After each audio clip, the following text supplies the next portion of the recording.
A veces, un solo objeto del mundo antiguo puede contarnos una historia inmensa. Y hoy justamente vamos a meternos de lleno con uno de esos, el altar de bronce del libro del Éxodo. Vamos a descubrir las sorprendentes capas de significado que contiene y cómo, según el texto que analizamos, se conecta con ideas muchísimo más grandes de lo que uno se podría imaginar. Y aquí está la gran pregunta, ¿no? La que nos va a guiar. ¿Cómo es posible que un objeto, uno de madera y metal, sea la clave para entender la relación con lo divino? Bueno, pues eso es exactamente lo que vamos a desempacar hoy, pieza por pieza. Ok, empecemos por lo básico, por lo que se podía ver y tocar. Antes de meternos en los significados más profundos, primero hay que entender qué era exactamente este altar, de qué estaba hecho y para qué servía en el día a día. A ver, las especificaciones que vemos aquí vienen directo de Éxodo 27. Era una estructura cuadrada bastante grande, ¿eh? Imagínense, casi 2,5 metros por lado y casi 1,5 metros de alto. Imponente. El corazón era de madera de acacia, que es súper resistente, ideal para el desierto. Y todo, absolutamente todo, estaba forrado en bronce para aguantar el fuego constante. Pero fíjense en ese detalle clave, los cuernos. Tenía cuernos en las 4 esquinas. Y créanme, no estaban ahí de adorno. Ya vamos a ver por qué. ¿Y su función? Bueno, su función lo era todo. Esto lo convertía en el mismísimo epicentro de la vida espiritual del pueblo. No, esto no era una pieza de museo para admirar de lejos. Era una estación de trabajo, por así decirlo. Un lugar de actividad constante, de fuego, de sangre. Un recordatorio diario muy visual, muy real, de que el pecado era un asunto serio, algo que se tenía que enfrentar sí o sí. Ok, ahora hablemos de su ubicación. Y esto es clave, ¿eh? Porque el lugar donde estaba este altar era tan importante, si no es que más, que los materiales con los que estaba hecho. Para nada era una posición al azar, era toda una declaración de principios, una declaración teológica fundamental. A ver, hagamos el ejercicio. Imaginemos el camino de una persona que llegaba a adorar. Daba el primer paso para entrar al atrio del tabernáculo y ¡pum! Ahí estaba. Lo primerito, lo absolutamente primero que se encontraba de frente era este altar. No había forma de esquivarlo, de darle la vuelta. Cualquier intento de acercarse a la presencia de Dios tenía que empezar, obligatoriamente, en este punto. Y esto nos lleva a una idea central, una conclusión que no tiene vuelta de hoja. El texto lo resume de una forma muy directa. No hay atajos, sencillamente no los hay. El camino hacia la presencia de Dios, hacia ese lugar de santidad, empezaba sí o sí en el lugar donde el pecado se confrontaba a través del sacrificio. Punto. Muy bien, ya tenemos la foto completa de su construcción y su ubicación. Ahora vamos a escarbar un poco más profundo. Hablemos de su simbolismo. ¿Qué significaban todas esas características tan peculiares? Especialmente esos cuernos, ¿se acuerdan? Los que mencionamos al principio.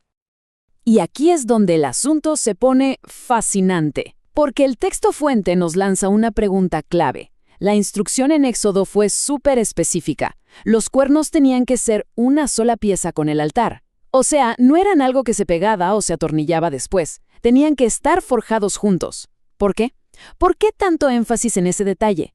¿Qué mensaje se estaba enviando con eso? Bueno, pues aquí está la respuesta.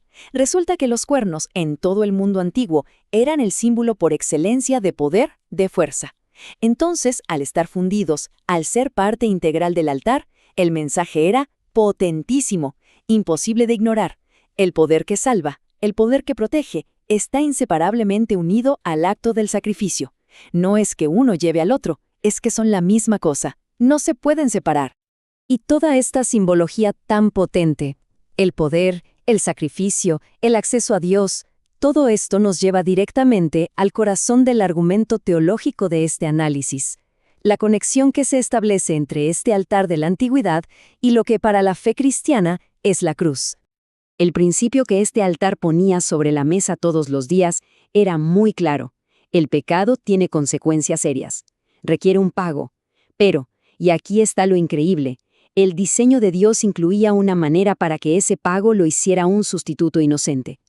El altar era, pues, la representación física, la puesta en escena diaria de esta verdad fundamental. Y esta tabla lo explica de maravilla. A ver, veamos. Por un lado tenemos el altar de bronce. Su función, tratar el pecado con sacrificios, diarios, una y otra vez. Y el resultado era un acceso temporal. Por otro lado, la cruz. Según la interpretación cristiana, su función fue tratar el pecado con un solo sacrificio, uno, único y definitivo. El resultado, un acceso permanente. ¿Se ve el patrón? El mecanismo es exactamente el mismo, un sustituto inocente que recibe el castigo. Por eso se dice que el altar era como una sombra, y la cruz es la realidad que proyectaba esa sombra. Entonces, la pregunta del millón es, ¿y todo esto qué? ¿Qué significa para nosotros hoy? ¿Cómo aterriza este simbolismo tan antiguo en la vida de fe del presente? Bueno, en esta última parte vamos a ver justamente eso, cómo se conecta todo. Y el punto crucial es este. Así como la persona en la antigüedad no podía ni soñar con dar un paso más allá del altar sin primero pasar por el sacrificio, el texto que analizamos sostiene que la adoración genuina hoy tampoco puede empezar en otro lado. Todo comienza al reconocer la obra de la cruz. Es, digamos, el punto de partida, innegociable. Entonces, para ir cerrando, ¿con qué nos quedamos de todo esto? A ver, en resumen, las grandes lecciones del altar serían estas. Primero, que para acercarse a un Dios santo es necesario reconocer que el sacrificio fue hecho. Segundo, que en Cristo ese sacrificio se ofreció una vez y para siempre. No hay que repetirlo. Tercero, que la respuesta a esto no es el miedo, sino una vida de gratitud. Y finalmente, el resultado de todo este camino: paz con Dios y un acceso totalmente libre a su presencia. Y cerramos con esta pregunta, que es para que se quede resonando. Si el sacrificio ya se hizo, si la puerta quedó abierta de par en par gracias a un acto definitivo, ¿cómo cambia eso la manera de acercarse a lo divino hoy? ¿Qué implica para la confianza, para la libertad, para la forma en que se vive la espiritualidad en el día a día? ¿Es una idea? Poderosísima.